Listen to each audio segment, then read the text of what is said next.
Hey BookTube, it's Samantha, and I'm filming this video because I feel like I might be getting sick. So I want to film this in case I do get sick and then lose my voice, and I can upload this later and not be worried about not having a video. So this is something I've been thinking about for a little while, and I figure I'm just gonna give it a shot. I don't know exactly how it's gonna go. I kind of have this idea in my head that it's gonna be a multi-part video over time, and I'll get to that. So as you saw from the title, this is gonna be all about Stephen King. Now, I have a little bit of a history with my Stephen King books. Stephen King is one of the first authors that really got me into the horror genre, with the exception of R.L. Stine, which we've already talked about.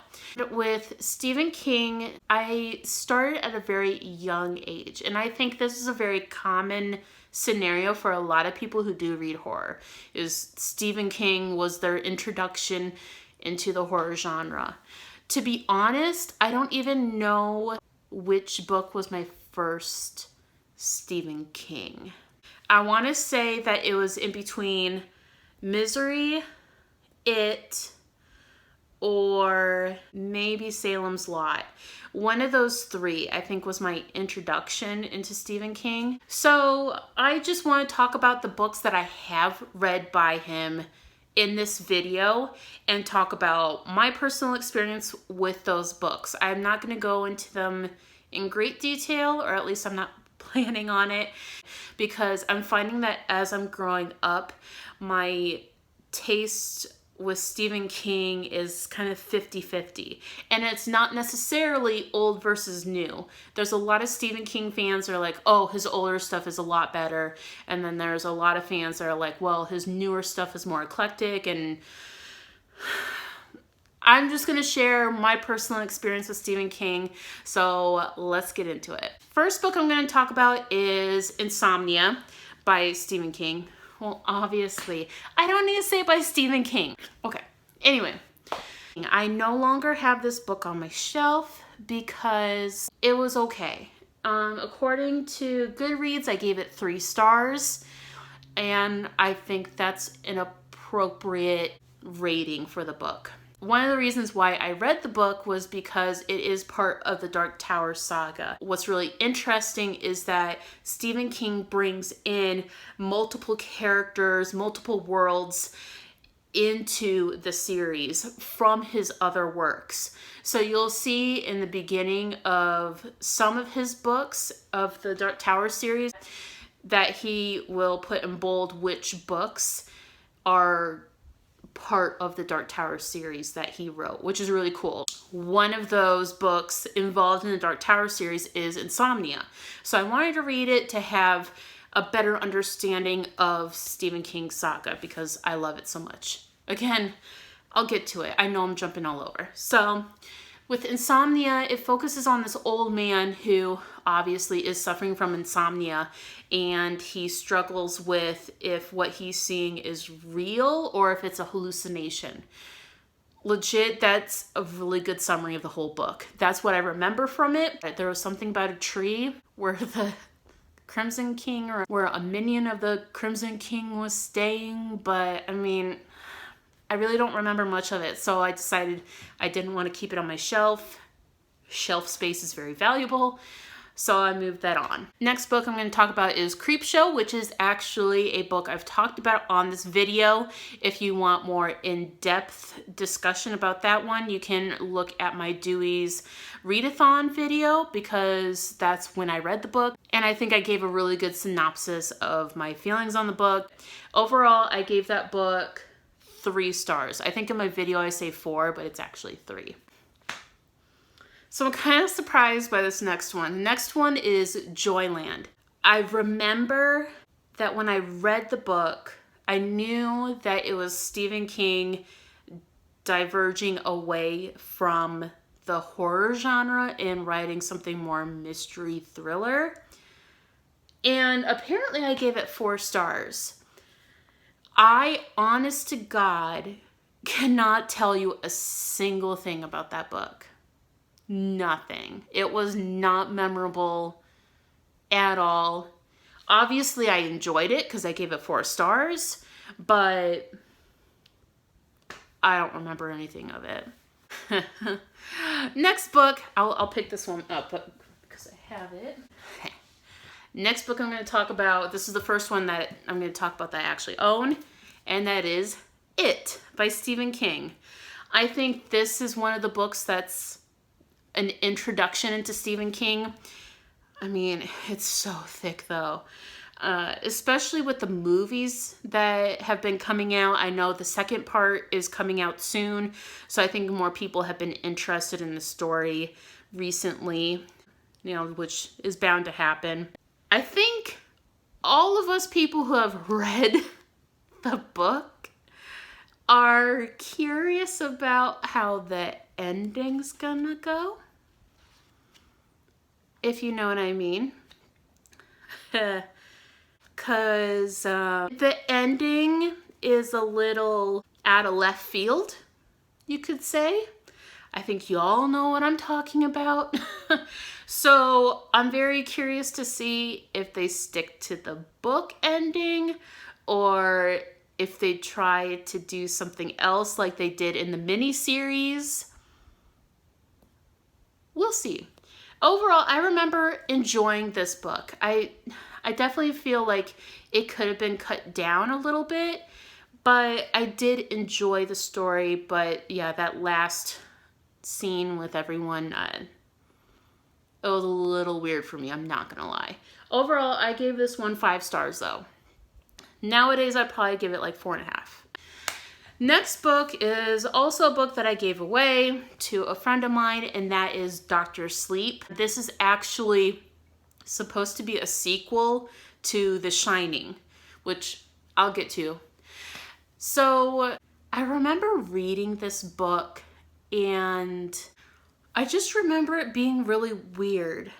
I had read the first book, The Shining, before reading the second one, obviously, and I just didn't feel like a sequel was necessary. I don't think it kept the same vibe, but it was still entertaining. I think I gave it 5 stars. I think that's stretching it a little bit. I have found that since I started my channel, I am definitely critiquing my books a little bit more than I used to. If I just enjoyed a book, I would give it 5 stars. This was back, yeah, I read it in 2014.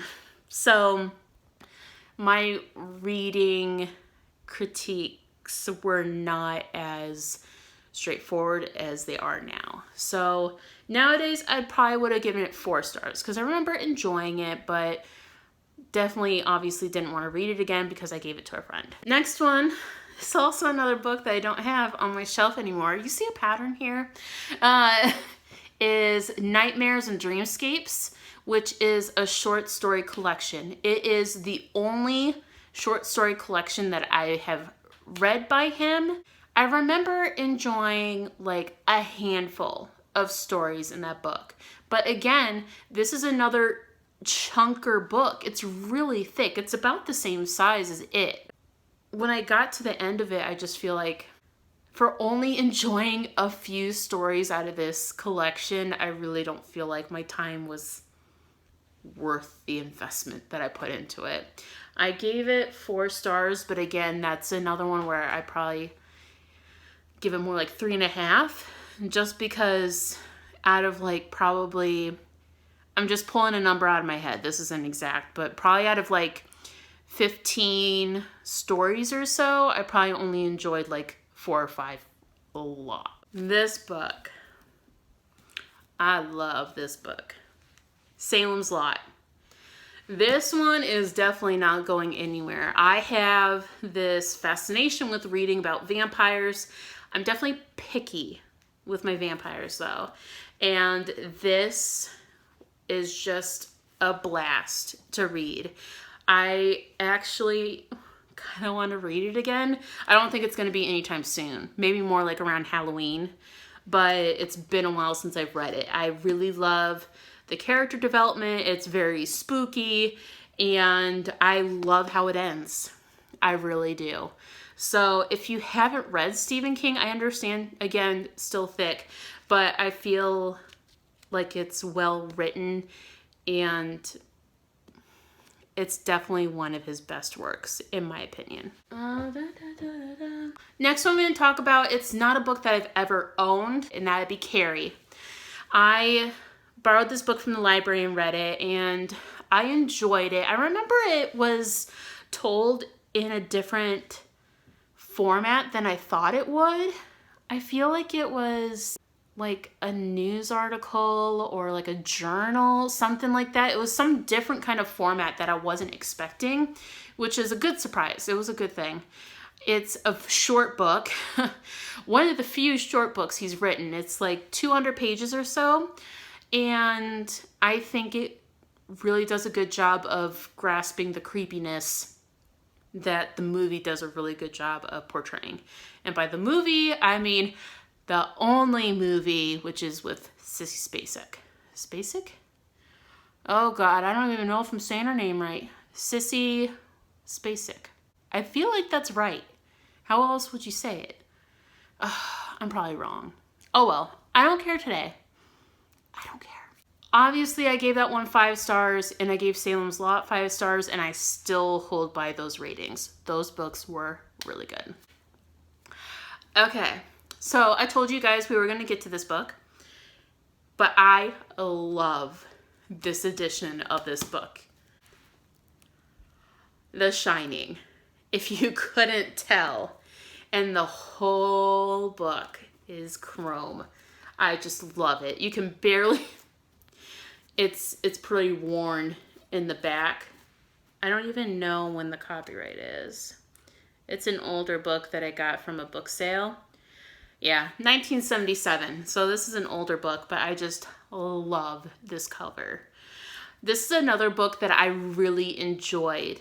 Now, I know that everyone is familiar with the Stanley Kubrick version of the movie, but in all honesty, it's a very loose adaptation of the book. If you want a more true adaptation of the book, I recommend seeing the miniseries that was done, and I'm pretty sure Stephen King had a lot of say in the miniseries. Now, I also know Stephen King's miniseries kind of tend to run on the cheesy side. You know, I get it. I really do, but if you want something that is more of a true adaptation from book to movie, the miniseries is what does it. And this is not a necessarily crazy long book. It's like 440 pages, so that's not too bad. I really enjoyed seeing the progression of the main character into his madness. I feel like it was done more gradually here. I understand Stanley Kubrick's movie is a classic. I enjoy it too. Jack Nicholson is amazing. I get it. But there were some things that just weren't done quite as well as they were in the book by Stephen King. So if you haven't read this, I definitely recommend it. There are some differences, and especially the ending. The ending is different from the movie. So if you have read it, well, I mean, I don't want you to spoil anyone, but just let me know if you like the ending or not, because I think that's kind of up for debate too on whether people liked how it ended or not. Again, 5 stars and still hold to that. This is also a book that I have previously mentioned on my channel, so I'm definitely not going to go into depth about it. Misery. I love this book too. This is definitely one of my top books that I love to reread over and over again. I think it's just really well done, and the movie is just as good as the book. I think they're both equally amazing. If you've seen the movie, if you've read the book, it's about the same experience. I feel like the ending might be a little different, but I'm not 100% sure about it. They both give that spooky, creepy factor. I love the way it's written, the writing style. I just love it. Definitely one of my favorites for sure. Whenever I want to recommend a book by Stephen King, this is usually the first one I recommend to people because it's not as bizarre as some of Stephen King's other works are. And again, not that long. Yeah, 300 pages, so it's not as ominous to start like It, which is literally 1,000 pages. So next one I'm going to talk about is also kind of a recent read for me. I've read it at least within the past year. And it's been a book on my shelf for a long time. And there was one day where it's like, okay, I just want to start reading my Stephen King. And I picked up Firestarter. I gave this book 4 stars. I actually enjoyed this book. It was different from what I expected. It's not so much a creep vibe, but more of just following this man and his daughter who has these really terrifying powers, and there are some really scary people that are chasing after him. And, you know, that in and of itself is terrifying. It kind of does a little flashback here or there just to give you more perspective on what's happened in her past, on why these people are kind of chasing them. Again, another book that isn't too thick, so it's definitely a good starter into Stephen King. This one focuses more on the relationship between the daughter and the father. I really liked how well done it was. That's one of the things I really like about Stephen King's writing, is that he does a really good job on character development and really fleshing out a character, including their flaws. It also has some action scenes in it to keep you going through the book without it dragging as well. So I really appreciated that about this book as well. Now finally, to talk about the Dark Tower series. I know my books don't match and it drives me insane.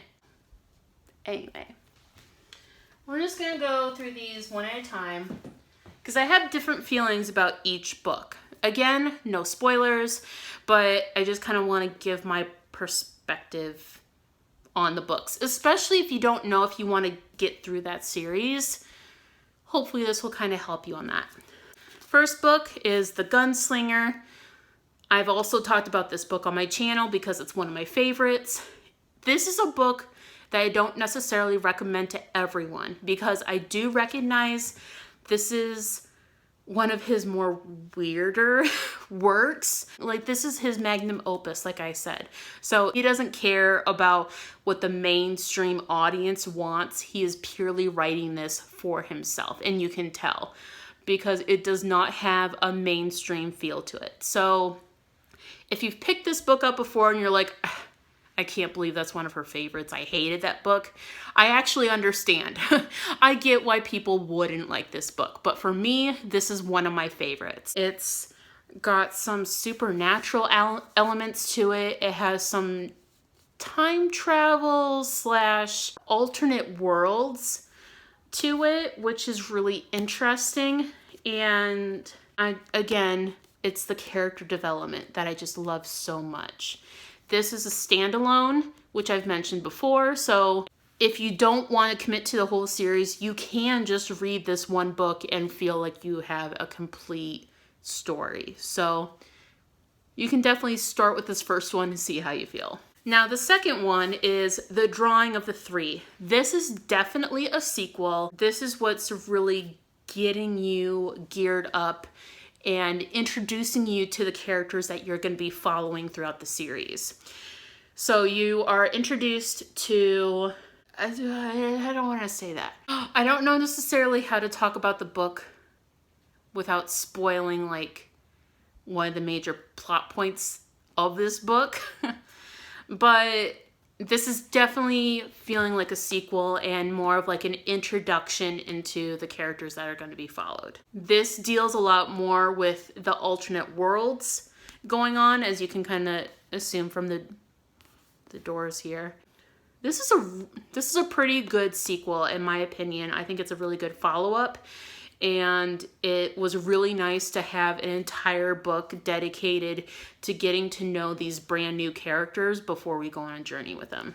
From here on out, you're going to be seeing these blue Post-it notes. And that's because when I was going through that phase of like, I want to read all my Stephen King, I also wanted to read all of my Dark Tower series because, as we're going to get to, and as I've mentioned before in a previous video, I have yet to finish the 7th book. So I keep rereading these books and I break it up into parts to make it a little bit easier for me to read. So this is the 3rd one, which is called The Wastelands. And this is where their journey really starts going. And you get to see these characters interact with each other more and see what kind of problems come up. I don't remember a crazy amount in this book, but it's definitely where things kind of get a little weird, but I'm okay with it because I know to expect the weirdness already. You find out already that like these characters are not invincible, they're definitely vulnerable. You kind of stay on the edge of your seat like, are they going to get through this? Like, what's going to happen? I remember that ending this book for me was not 100% satisfying though. I kind of felt like it was like a huge cliffhanger. I wasn't necessarily as happy with this book as I was with the other two. But this one, book number 4, Wizard and Glass, definitely another favorite. I think for a lot of people who are fans of the Dark Tower series, this is one of their favorite books of the series. It's a chunker, but this whole book is dedicated to learning about Roland's past, where he came from, and how he ended up where he is. So you get to know his family, his friends, where he learned his skills, what led him, like everything. It's just so beautiful, so painful, but it's just so amazing.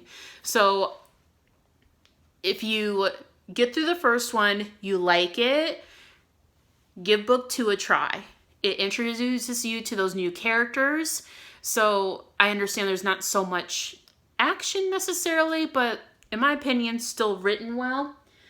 3rd book, it's a little difficult to get through. I understand, my personal opinion, but totally worth it for this book. I think some could even argue that you could also read this book as a standalone. I think there are a few chapters throughout the book that are referencing the characters mentioned in books 2 and 3, but the main overall plot is just Roland's past. So if you wanted to, you could probably even skip book 3. You could just read 1, 2, just to get to know the characters, and then 4. Definitely recommend reading this. It's just amazing. But this is where I start getting upset. First of all, it's huge. It's huge. And it's not in the same format as these 4. And this is the format that I want so badly, but I have this. Yes, it's a beautiful cover and it's pretty, but it's not the same. It's not the same. Okay. And then look, it's like a freaking, it's huge. But something that's kind of nice is that it does have artwork throughout the book, which is kind of nice. Not gonna lie, I kind of like that. It's pretty good. The type is, it's big enough considering that it's a big book. It's not too bad. I felt like this book was just okay. I feel like this is kind of a point where the characters get a little lost on their journey and their whole purpose of why they're together. And I think that just really came through with me because I also felt like I was lost with them. I don't know if that was necessarily his intention, but that's what I remember about my reading experience with this book. Oh my God, I love that smell. I don't know who is this publisher? Scribner? I just love the freaking smell of these books. And these are the only books that smell like this. I just love it. Okay, sorry. Move on. My book smelling fetish. Again, different format of book. It's about the same height, not really. It's a little taller. And then I guess it's the same width. I always feel like because it's taller, this one feels narrower than this one. So that always bothers me about picking up this book. I feel like a lot of stuff goes down in this book, but I really only just remember the ending. And the ending's really disturbing. Expected, because, you know, it's gonna happen. I'm not spoiling, but you know it's gotta happen. The ending was disturbing, for sure. It's one of the smaller books of the series, and especially since it's narrower, it's not as much type on a page. I really don't know. It was weird. I'm not gonna lie. It was a little weird. I think this is probably my least favorite of all the 6 so far. I'm not gonna lie. I didn't even say the title. Title of this one is, this is book 5, Wolves of the Kaye. I don't know if it's Kaye or Kala. I always said it Kala, but that was before I knew Spanish did the double L. It might be Kaye. And this is book 6, The Song of Susanna. The last book of the series, The Dark Tower. Beautiful shiny cover. I have picked this book up 2 times, and I always get to the same part, and then, or actually no, that's a lie. I picked the book up once, and I stopped at a certain point just because, like I said, my reading interest, my mood kind of goes up and down. I kind of lost interest.